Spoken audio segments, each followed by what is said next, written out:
What's my horse's handicap? The fact that you're backing him?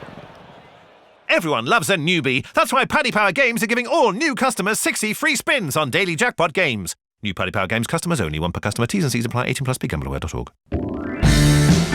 Hello and welcome to this Grand National Ante Postcast. I'm Maddie Playle and joined in the studio by Nick Watts as well as Tom Siegel and Darren Hughes from Paddy Power.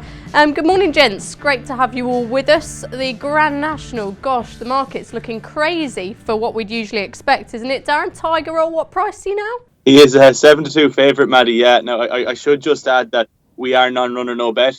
So these prices may be slightly bigger elsewhere, but do carry the risk of your horse not showing up. We are also 6 places, which is an industry exclusive. So you can't go too far wrong having your bet with Paddy Power. There we go. Nice little plug there then, Watsy. We'll get cracking then. Tiger Roll, last year's winner. I don't think I've ever known a horse do what he's done. He's remarkable. Yeah, he is. Yeah, that's the right word for him. He is remarkable. It's very unusual. You're looking at a Grand National kind of, just under a couple of weeks to go to the big race. You'd normally expect it to be about 10, 12 to 1 the field, wide open. Tiger Roll is 7-2. He's that price for a reason. He looked fantastic at Cheltenham last time out. He won a Grade 2 hurdle before that. He's just so versatile and he looks better than ever. You're looking for chinks in the armour, but I don't think there really is any. I mean, he proved last year that he can jump around no problem at all. I think the winning margin kind of doesn't show his true superiority because he did idle close home, allowing pleasant company a late nibble at him, but I always thought he was going to hold on. There's absolutely nothing not to like about him except his price. And, if you brought up on the National like I was and you used to big shocks like Mon Moan winning Last Suspect, horses like that, then 7-2 in a field of 40 doesn't really do it for you. But, I mean, that's not the horse's fault, and he's probably got the best chance of following up in this race since Red Rum in 73, 74, before even I was born. So, Hold on a minute, you can't. We're not letting you get away with that. Oh, you're always having a go at me about the age. No, 75 I came along, so I just missed out on the first two. But, I'm sure Tom would say the same thing. He's got a very good chance of doing it, but do I want to back him at 7-2 in a field of 40 over 30 fences? No, I don't. Now, and you're a big Aintree fan. You're the Aintree maestro. You love the Grand National. You love the festival. I love the whole meeting. It's fantastic. Where did that come from? I mean, obviously lots of people are attracted to the Grand National. It is the best steeplechase in the world. I think most people would agree. What's so great about the whole meeting for you? I think just the way they've revitalised it has just been incredible. It used to just be about the National, the big race on the Saturday, and everything else was a bit of a sideshow. But they've done a great job in attracting prize money, and attracting the best horses, upping the quality of it. And you look at it now, the Grade 1s are really worth Grade 1 status. They attract all the top horses. The handicaps are just as hard to solve as the Cheltenham handicaps. Yeah. And of course, I've always loved the race over the national fences, and you've got one of those each day. So, I mean, it's just brilliant. And the whole of Liverpool comes alive for the 3 days. And it's just a fantastic kind of real contrast to Cheltenham, but in its own way, it's a great 3 days. Yeah, exactly. And Tom, I know we say it every time on these anti-postcasts, you can't be backing a horse at a price like that, but just talk to us about Tiger Roll and his strengths and weaknesses, if there are any. Well, he summed it up, isn't it? He's spot on. I mean, I think on the day you'll get 5-1 in the morning. I think that'll be a pretty good price, actually. I think now, what were we, 3 weeks before the race or whatever it is, loads can go wrong in 3 weeks. Don't know what the ground is, don't know who's running, all those sort of things. So taking 7-2 now, even non-runner, no bet's probably still not a bad bet. I think, like Nick said, he's improved 14 pounds. Have you ever known a horse like him?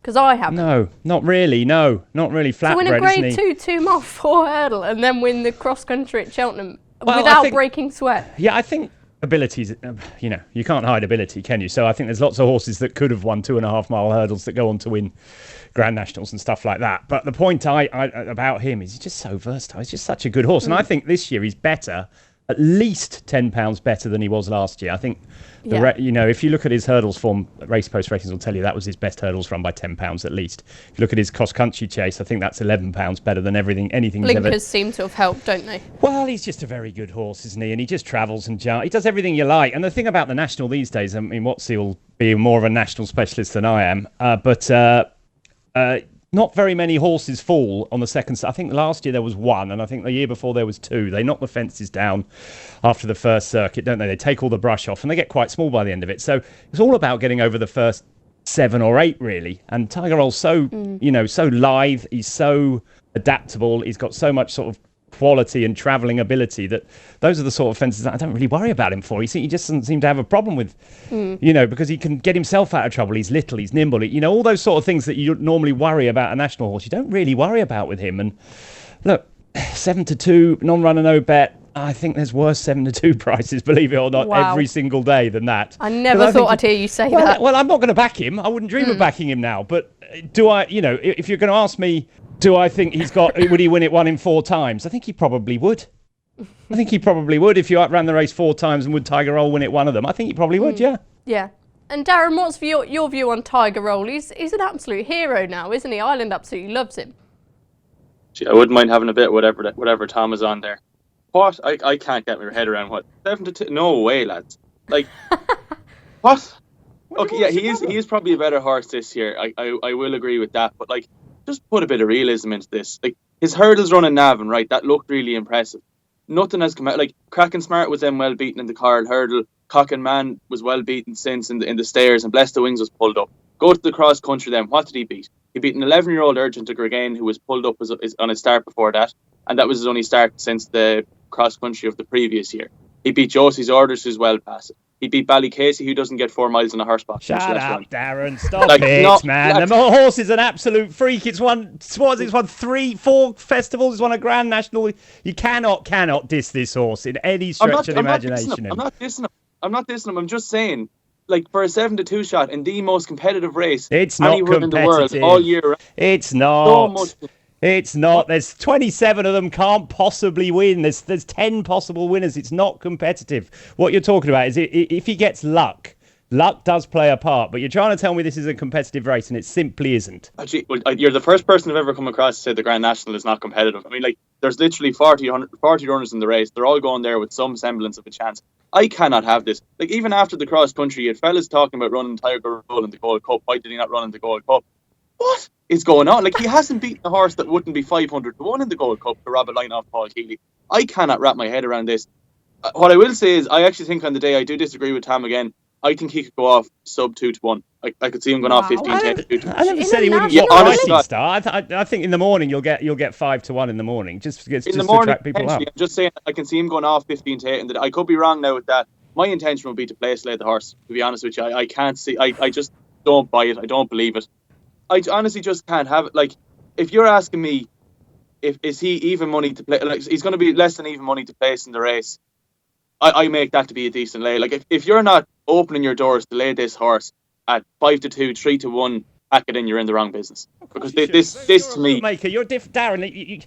It's totally different kettle of fish to what you're asking. We're talking to punters here in the background, and I get you as a bookmaker are going to hate. Of course, you're going to lay any horse at a short price in a Grand National. Of course, you are. But to telling me it's a terrible price, it's just completely wrong, in my opinion. I think he's a wonderful horse who's won it last year. He's better, whatever you say. His connection set, his jockey set, everyone says it. He's only a 9-year-old. He's got a massive chance of winning it. Full stop. Now, the price, I get. You might be right. He might be a terrible price, but. Look, if you think there's 30 in there that can win it, you're looking at a different race than me, because there's absolutely none in there that can win it. I'm going to intervene here. Me and Watsy are really enjoying this back and forth. But anyway, we'll move on to the next horse on our list, which is Annabelle Fly. Now, in recent years, you mentioned the modifications made to the fences and the race being a bit safer. Now, that's perhaps lent itself to a classier horse, and I think this horse very much, fits the bill. He was 3rd in the Gold Cup last year, went on to finish 4th in the Grand National, 2nd in the Gold Cup, staying on brilliantly behind Albion Photo last time. I'll go to you first. What chance Annabelle Fly?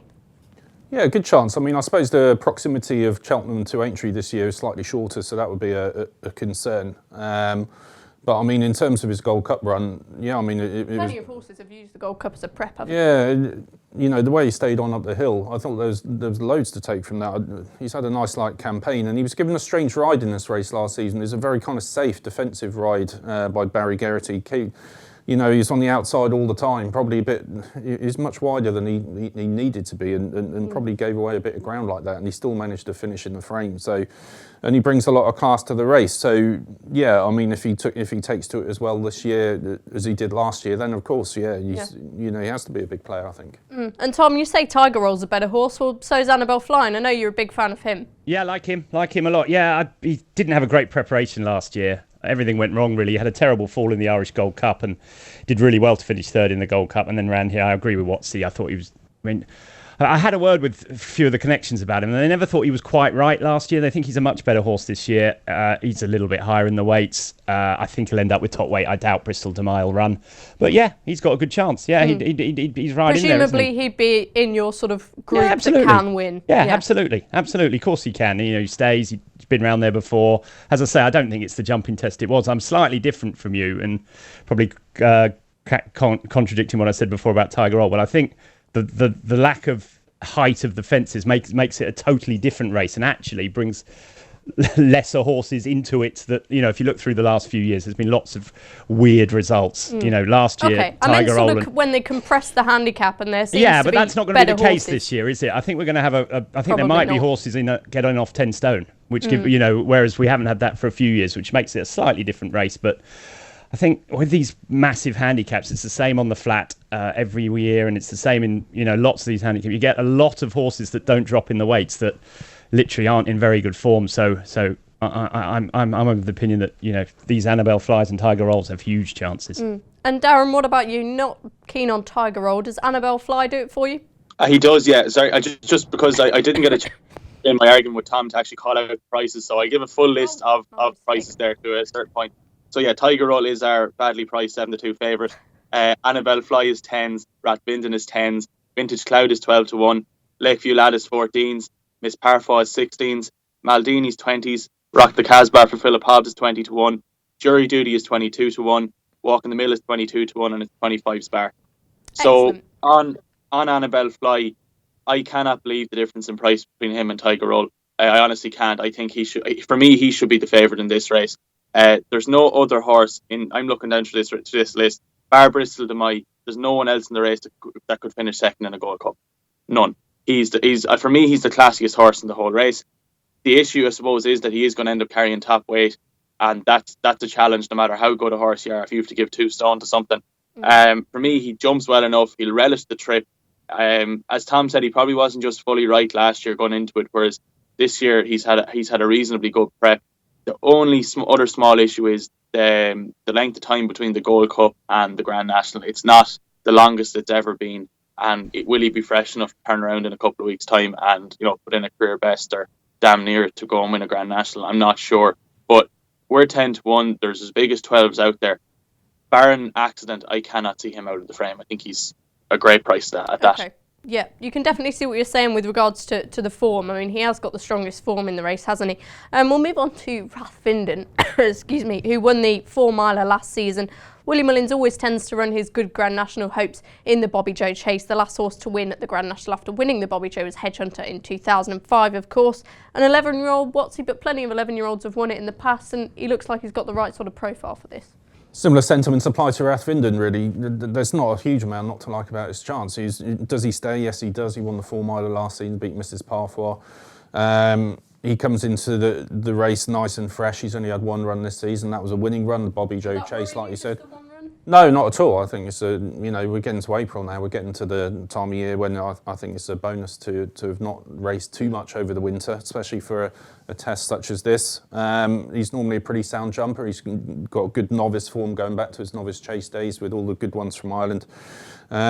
So again, not much not to like about his chance. You'd have preferred to be on him before the Bobby Joe because obviously he's come in quite appreciably in price since then. And as a 4-miler winner last season, if you're on before that race, then you've got a nice bet now.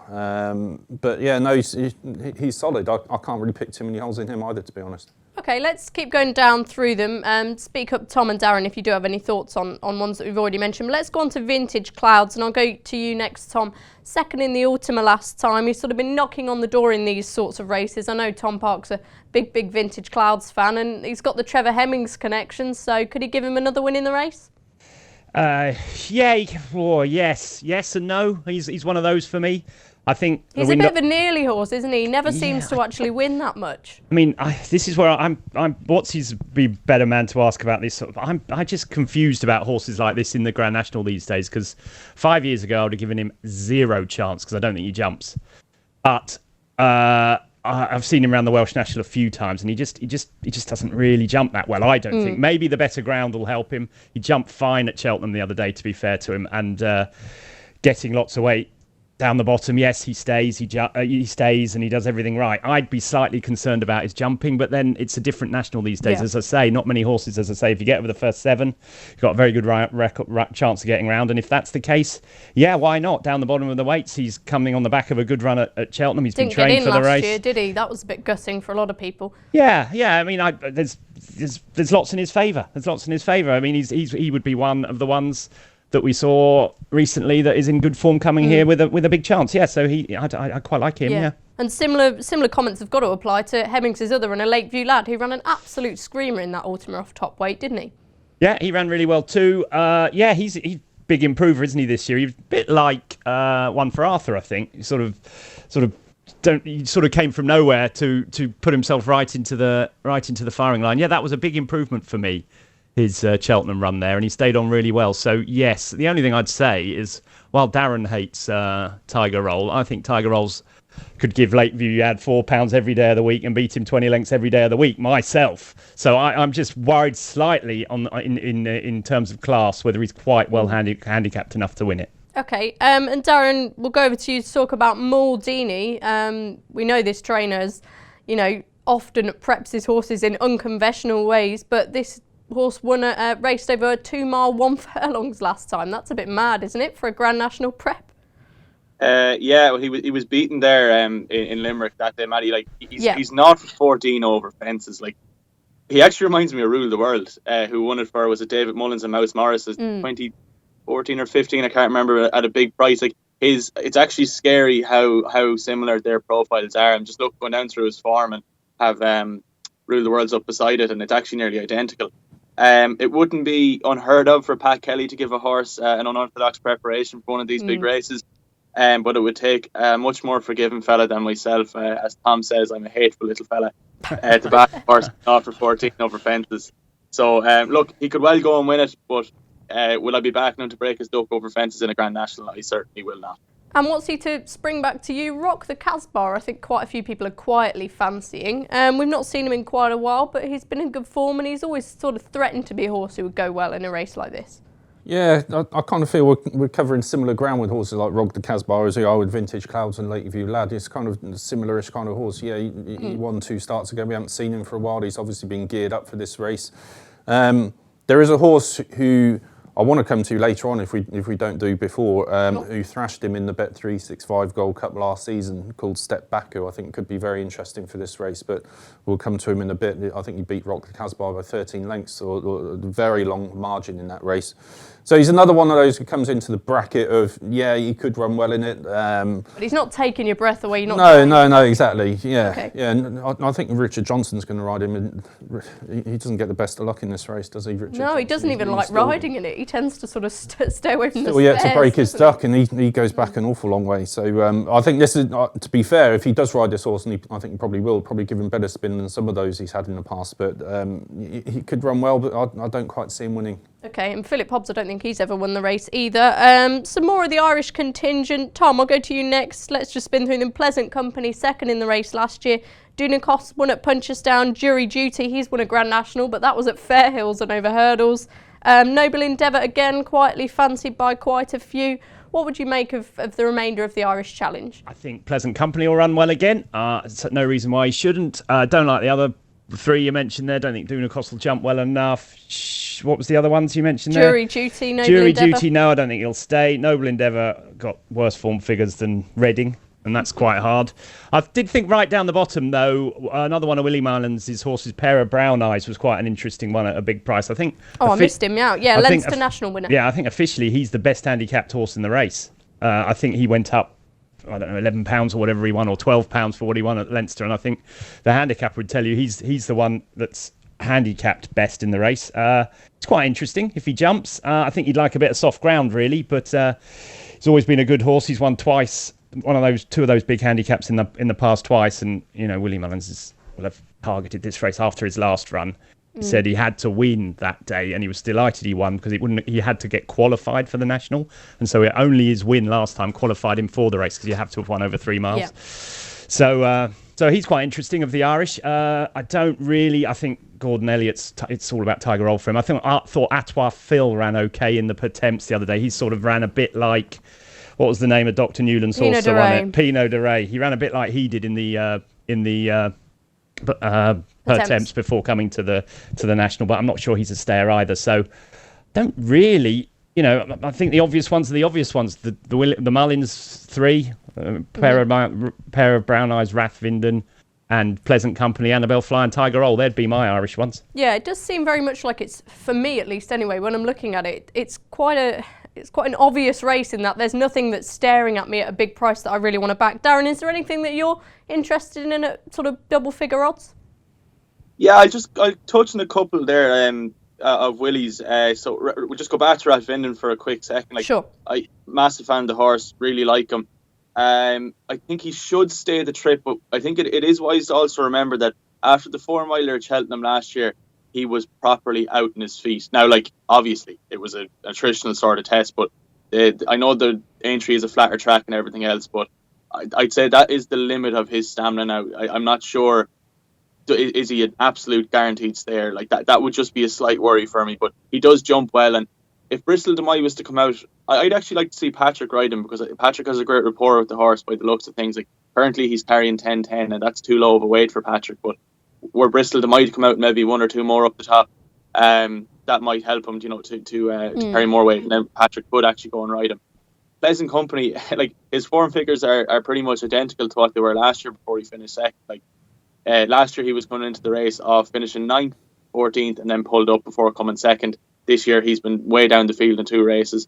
Again, as Tom said, I don't see any reason why he can't be primed to run well on the day. The one I'm really interested in, it's a mare I've mentioned on here before several times, and I'm going to keep beating her drum. It's Shattered Love for Gordon Elliott. Is she going to run in this? I think so. I think that's the plan. I could be wrong. She could come out now after the meeting. I took your advice and backed her each way for the Gold Cup, and she ran well, but she didn't really get that involved, did she? No. Do you know something? I watched it back. For a long way, I thought I was actually we were on a winner there, or at least we were going to hit the frame, but just wasn't to be. She's been held up this year, which I think is weird, because if you go back to her winning the JLT, she won that. She was in the van. If she wasn't making all, but she was up thereabout. That they were making the most use possible of her stamina. I do think she's the type of mare that could run well in a big race like this. She's 25-1 with us. I think there could be bigger out there. I would have probably advised taking the non-runner no bet in case I decide not to run her, but she just strikes me as one that she's going to win a big one day. Because I know, you talk about what they say in Gordon's about Tiger Roll, but Gordon has never been anything but full of praise for this mare. He always said that she could run well in nationals and in Gold Cups. She'd be one I'd still be interested in that. Okay, that's very, very interesting. Before I open it up to talk about some other horses and we get your final selections, just want to touch on a quick point, which is that Walk in the Mill, the Beecher winner, people are saying that he may not get a run. Do you think the Beecher should be a win and you're in race automatically? Yes. Yeah, I've been calling for this for years now. I think it's crazy that General Principle, who's the reigning Irish national winner, possibly won't get a run. Joe Farrell, the reigning Scottish national winner, is not going to get a run. He's way too far down, unfortunately. Walk in the Mill is another one who's struggling to get in. These are the kind of horses that we want to be running in nationals. These are horses that have proven themselves in big fields over long distances. They should have a place. And I think for any of the big national winners, Irish, Welsh, Scottish, and the Beecher Chase winner, they should get a place in the race. And if Walk in the Mill doesn't get a start, then that's ridiculous, because he won one of the biggest trials over these same fences in December, and come April, and he doesn't get in, is stupid. Yeah, and Tom, we might get a mention of him later on when we talk about races like the Topham, but Ultra Gold, he's a horse who's won over the fences loads of times, and he's proved that once you've proved you like it round Aintree, you can continue to go well there, can't you? Yeah, well, it's a rhythm thing, isn't it? You get in one of those rhythms and you can keep coming back, and it just suits him, doesn't it? But just following up on Nick's point, I couldn't agree more. We have the Pertemps final at Cheltenham, and half the horses that win the qualifiers don't run. I mean, how stupid is that? You just like having the FA Cup final and not having any of the ones that won the semis in it. It's pointless. And also, even more, my bugbear, and I know this probably isn't the forum for it, but having Gordon Elliott having 12 runners or whatever he has, that is absurd too. I agree, yeah. That's absolutely absurd. You should be,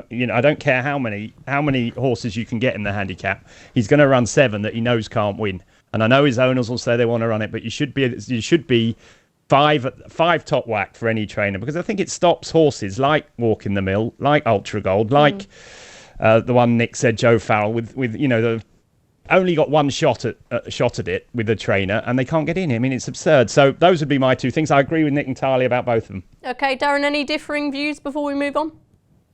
Not really. I disagree on the max amount of runners, because I've thought about this several times. I don't really see a way around it without kind of being unfair to somebody. Like, if you're paying the bills for your horse, you're entitled to run them in whatever race you want. You can't turn around and say you can't run because if they fill the criteria as well. I mean, they have to. What about owners though, Darren? What about we've had races in Ireland where they haven't had enough coloured caps for the Gigginstown lot. They have to go and borrow someone else's caps. They haven't got enough. Don't you think that puts people off? Do you think that puts punters off? It puts me off having a bet in a race when you've got 7 or 8 with the same owner.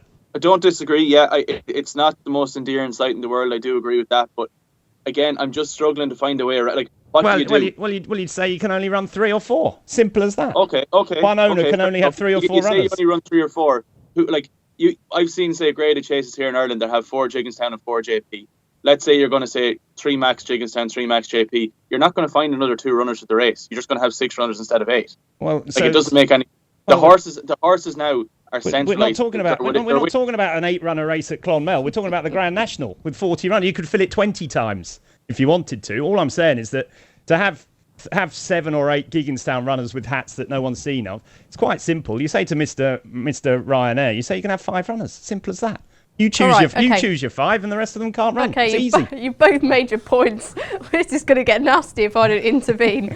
Let's talk about some of the other horses on the list. Watsy, you mentioned Step Back. He's on there. Up for review, Walk in the Mill, Abolitionist, Alpha DeZovo, General Principle, Go Conquer, Minella Rocco, Valtor, Captain Rebig, Carol's Destroyer, Isle of Hope and Dreams, False and Blue, Joe Farrell, Out Sam, etc., etc. Take the floor away with Step Back. Yeah, I think Step Back is quite interesting. I knew I was coming on the show today, so I had a look back at his Bet365 win from last year, and he does get in a relentless rhythm out in front. Rock the Casbah, who we've mentioned. He absolutely thrashed Rock the Casbah. He was up with the pace as well, but he couldn't live with Step Back in the closing stage of that race, who just drew right away. There's a couple of things that are interesting about him. Mark Bradstock, he had a faller in the Grand National many moons ago, and the horse didn't make it, unfortunately. And he said after that happened that he would never have another run in the Grand National again. So the fact they're even willing to risk Step Back thinks they think he's got some kind of chance. And there might be an eccentric team, the Bradstocks, but they certainly know a good staying chase when they see one. They won the Gold Cup, and they planned that with Coney Gree. They won a Hennessy with Carruthers. They won the Bet365 with this horse last season. He's had a nice light campaign. He ran in the Classic Chase of Warwick last time out when he showed up prominently for a long way. I think he finished about 6th in the end. He's only had 2 runs all season, so it makes you think that this is absolutely the plan. I think he went up to 149 for the Sandown win, so they didn't want him to get up any further, so he's just had a nice light campaign, couple of runs to get him straight for this. He's one of those, if he enjoys it and gets in that same rhythm that he did at Sandown, he could go really, really, really well. They just need to make sure that they kind of hold on to him a little bit so he doesn't run out of puff on the final circuit. But I think he's one that nobody has talked about really in the build-up to this race. I think he's an intended runner. I think he gets into it off 10 stone 3 if Bristol de May takes part. There's lots in his favour. There's lots to like about him. So he would be definitely on my radar for this. Okay, a horse I'm really fond of. Now, he's not had the ideal prep, but one for Arthur. We've not spoke about him either. Looked like he had the world at his feet a couple of years ago when winning this race. Unseated when he's been seen both times this season. But I just think this horse, I think if he would have had a straight run at it, he could have been okay. Do you give him any sort of chance as a previous winner coming back? Give him a slight chance. I mean, one we haven't mentioned yet was actually one that Tom picked out, Ante Post. He had a dreadful run last time, Ballyoptic, but if you went back to his Scottish National run, and I thought he was in the process of running a decent race in the Beecher until he just got a bit close to one. If he jumps properly, and your heart will be in your mouth over the first 3 or 4 fences, if he can get into that rhythm, when he ran in that Scottish National, you instantly thought that's an entry horse for next year. Yeah, and I know Connections have always thought a lot of him. Tom, I'll go to you before Darren. Any thoughts on bigger priced runners? Well, I'm glad Nick's still got some faith in Ballyoptic. I thought he was horrible. I don't know what happened, but it was Haydock. It's the only thing in his favour about his last run is that Haydock is the biggest course specialist track in the country these days, and loads of horses just don't go there. Just literally can't raise a gallop, and he was one of those. I mean, he was beaten before he jumped the first. But as he says, if you go back to the Scottish National run or the RSA run where he was finished hot on the heels of Elegant Escape, then he's classy enough. He beat Bells Hill over hurdles. He's a classy enough horse to be involved. But what about Miss Parfois? We've not really spoken I don't think about she'll her. run. I don't think she'll run. No, I think the plan for her is to go for the Welsh National next year. Personally, looking down the list of English horses or British trained horses there, didn't find any I fancied at all. I really, really didn't. I was struggling to find one that I thought was well handicapped, one that was progressive, for one that had, that you just didn't know where they could get to. Like a horse like Gold Conquer. We know how good he is. He won the thing. Is he good enough to win a national against these horses? I don't think so. The only one I could throw in there is Venetia's horse, Yala Enki, who ran a lot better in the Gold Cup than anyone gave him credit. Which I found quite amusing. Well, he beat Presenting Persa and he beat Shattered Love, believe it or not. And he got badly hampered. He nearly got taken out by when Mike Bite pulled up. And he's just a bit of a mon mome about him. He's got bits and pieces of form that you sit up there and, he's quite a good horse, that. He was third in the Welsh National, giving weight to Elegant Escape and Ramses Detay. I just think he's the type of horse that if they got a bit of soft ground there, that just might be a little bit Venetia-ish. You know what I mean? I love that, a little bit Venetia-ish. We should. Tom, I don't think you need to worry about the ground, because if it doesn't rain up there, because of health and safety concerns, they're going to pour loads of water on it. So I don't think it's any inconvenience for horses to want soft ground. He's a classy horse, isn't he, Yala? And he's a little bit classy. Yeah, he's got something about him, and he's a 66-1 shot. So, I freely admit to having had a few quid on him a few weeks ago at a big price after his run in the Gold Cup. But I really do think, like last year, the Irish finished miles ahead. The first four home were miles ahead of the English, and I think just Willie Mullins and Gordon Elliott keep their. I think they'll have targeted this race because they've got so many horses that they keep them back. Do you know what I mean? The Pleasant Companies, the Pair of Brown Eyes, the Rath Vindens, who I all give great chances for. They've not had to worry about preparation. They know they're going to get there. All they've got to do is win their race. They're in, and away they go. And I just have a feeling it's going to be an Irish-dominated national again. Okay. Darren, anything to mention at a bigger price? Yeah, just one. It's actually another 66-1 shot. Trained by Willie Mullins. Not guaranteed to get in. It's 47 on the list. It's a horse again I've tipped up before here. Live, Love, Laugh. Ran in the Kim Muir, poor enough. But the one thing I would say is, if you look at his Cheltenham form, he's run there 4 times. He's finished 12th, 10th, 11th, and he's fallen. So I think you can write off Cheltenham with him, and I wouldn't judge him on that. His run previous is the one that's really interesting. So he was second behind Whisper in the Breeze in a fairly competitive handicap chase around Leopardstown.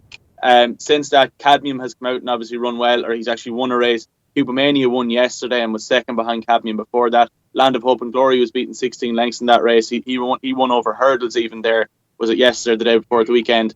And before that was second behind Real Steel. I think he's potentially well handicapped. I know Willie has always said he needs a marathon trip, and I think the flatter track that is Aintree will suit him an awful lot better than the Cheltenhams of this world. He's not fully exposed just yet. And at 66-1, I just think if he gets into the race, again, we are non-runner, no bet. If he gets into the race, he can give you a big run for your money. Sure. Now, if there is such a thing as a nap in the Grand National, we're going to do that now. This will not be beaten. Nicholas, what's your winner and another bet if possible, please? God, well, there's a few on the shortlist. Shattered Love is certainly on mine as well as Darren's. I do think she's got a chance if Gordon lets her run instead of going for the Irish National. I think the one I would be going for each way is, I think Step Back has got a decent each way chance for the Bradstocks. What about your nap? Well, let's put that forward Just for the each nap way. as well then, Okay. yeah. We'll have an each way nap. That was just Each awful. way nap. Tom Sigel.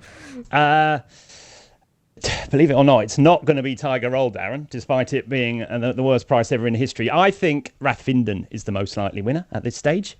I think he'll run. I think he's just got the perfect profile, and the one I backed each way is Yala Enki for Venetia. Fabulous. And Darren?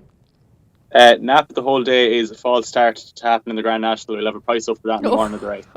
I know. My main bet in the race is going to be Shattered Love, and I'm going to have a small few quid of Live, Love, Laugh each way. There's 66-1 out there. We're 66-1 as well. I just think that doesn't fully estimate his chances. Okay, and I know, Darren, you've got some markets up for the other races. Anything we want to mention? The big talking points, Altior stepping up in trip in the Melling Chase, but we've got other great races, Watsy, like the Aintree Hurdle, and as you mentioned, raced over the Grand National fences as well. Any talking points, any thoughts? Yeah, I've just had a quick look at both races over the national fences, so the Fox Hunters. Interested to see Road to Riches is now a 12-year-old. His Grade 1 days are behind him. But I'd love to see him winning the other day. Well, he did really well in the Grand National last year. I think he finished 6th. Ran a really good race, so he certainly knows he handles the fences. He's been bought by David Maxwell. He must have so much money, David Maxwell. You'll see his colours. He's riding all over the place. And he rode this horse at Carlisle last time and they won easily. And these old horses in the Fox Hunters, if they like it, and over the national fences, they tend to come back and run well again. So I could see Road to Riches running well. In the Topham, it's paid to follow Nicky Henderson in the past. I think he's won it 5 times, 3 in a row. He had a hat trick in a few years ago. I think Rather Be might be running in this for him, and I'm not sure he quite saw out 3 miles at Kempton last time.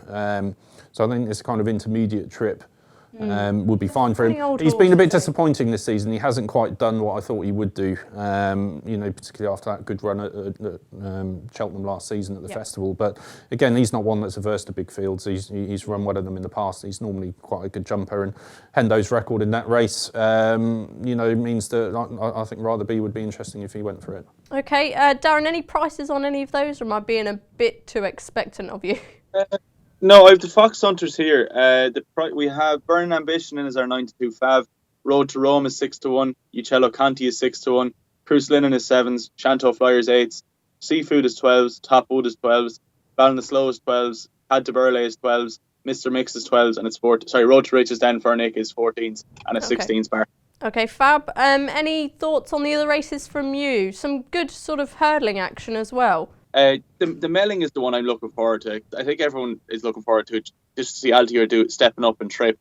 Now look, I'm not sure the 2.5 miles around Aintree is that much more challenging, but it will just be good to see him start out in that path. Like, I was actually half hoping they might just throw him into the bowl. Do you know that the 3 mile race? I think you're being a bit too. I think you're jumping the gun a bit there, aren't you? I know Nicky Henderson does listen to this religiously, so Nicky, would you please consider running them in that?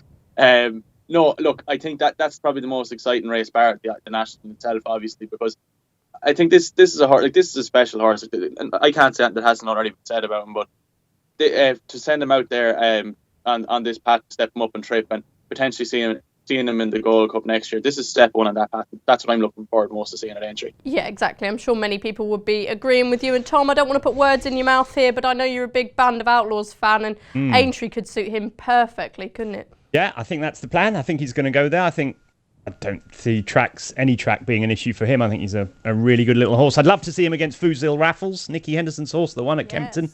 Had to miss Cheltenham. I'd love to see those two in the juvenile hurdle. We saw this year that 5-year-olds, it isn't an issue. All that nonsense that they talk about trends and stuff, it's absolute load of rubbish. If you're good enough, you're good enough. If you're good enough, no one says that a 5-year-old can't win any other race, but suddenly they can't win the champion hurdle. Clearly a load of rubbish. I'd love to see those two have a head-to-head in the 4-year-old race there, because I think either of them could easily have a shake-up in what is a terribly weak division, the champion hurdle division. Yeah, before we go, Tom, quickly a word on Altior. Do you think a step up in trip's what he needs now? Thing about Altior, I'm just going to get myself in trouble here. Maybe Surname could turn up. No, I don't think Surname will run, because I think it's the wrong way round for him. I think he needs to go right-handed. I think maybe at the end of the season. At the end of the season at Sandown. Do you know what? I was a little bit disappointed with Altior. A couple of times this season, at Ascot and at Cheltenham last time, he just seems that there's something up with him, to me. He's an absolute... I've said it so many times, he's the best horse I've ever seen over jumps. I still think he is. I think he could win any race he wanted to, but I do think he's hurting somewhere with his jumping at the moment. And therefore, I'd like to see him... I wouldn't want to see him run this season. I'd like to see him have a nice little prep and go for the King George last year. I agree with the guys he's going up in trip. But I think his last 2 runs, there's just been something niggling in me that he isn't getting his back end up like he used to. There's something up, and I wonder whether he's got a slight niggle somewhere somewhere along the line, because I don't think even his nearest and dearest could say he's jumped that well the last twice. I mean, I thought he was pretty ropey at Ascot, and then last time all due respect to the horses that were upsides him at the last, he should be 20. You know, he's 2 stone better than them. He's 2 stone better than them. So I'm just slightly concerned about him. I don't think he'll lose. Of course he won't. But I'd just like to say I wouldn't be backing him at a very, very short price next time, that's for sure. Okay, so a word of caution there from Tom on Altior. Thanks for joining us for today's Aintree Ante Postcast. We're going to be doing postcasts every day at the Aintree Festival, so make sure you keep your eyes peeled for those, and best of luck with your bets. Here at Paddy Power, we're the home of the Money Back Special, with some incredible offers every single week. Check out the website or app today. Terms and conditions apply. 18+, begambleaware.org.